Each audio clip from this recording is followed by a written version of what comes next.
Hello and welcome to Online Check-In, the fast-track guide to all that's weird, wacky and worth your while in travel on the web and on your handset. I'm Carmen Roberts. Forget about those cheesy open-top bus tours. Most seasoned travellers will attest that one of the best ways to explore a city is on foot. Well, a new app claims to help you gauge how walkable an area is in cities like San Francisco, New York or London. Walkonomics uses open data and crowdsourcing to provide ratings for different categories of pedestrian friendliness, measuring how safe the roads are, how many hills, the level of crime, to how beautiful the area is.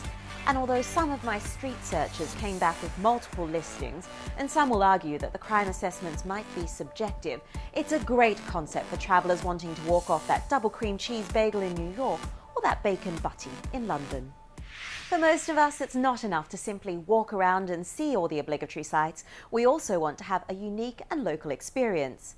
In the last year, a slew of websites have popped up aggregating small and informal tours in destinations around the world. Variable.com claims to help tourists get off the beaten path.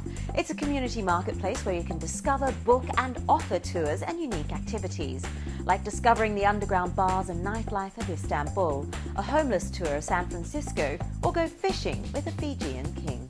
The site claims to have secure payment, and although some guides might not be officially registered, Variable says they've pre-screened each and every tour. I'd also be scrutinising those user reviews. Quirky is key, it seems, when it comes to tours these days.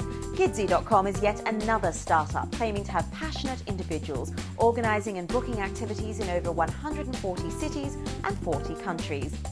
You could jump on a Camp No bike tour in Barcelona or take part in a small guided tour of some of the secret sites around Auckland, New Zealand. Again, they offer secure online payment, but Kidsy is largely based on trust, although it does plug into Facebook, making it reasonably identity-driven. Oh, and it can't hurt that A-lister Ashton Kutcher is one of the backers. If only he were offering Hollywood tours.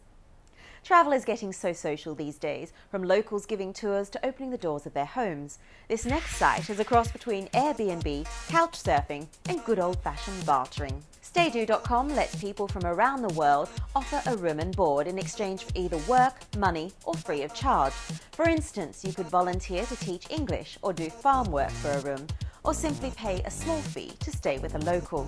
StayDo claims to be a culture-rich way of travelling on a slim budget. But as a single female traveller, I'd want to thoroughly vet my local lodgings first.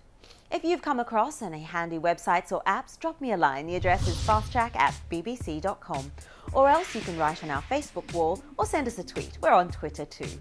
I'm always on the lookout for good tips and ideas.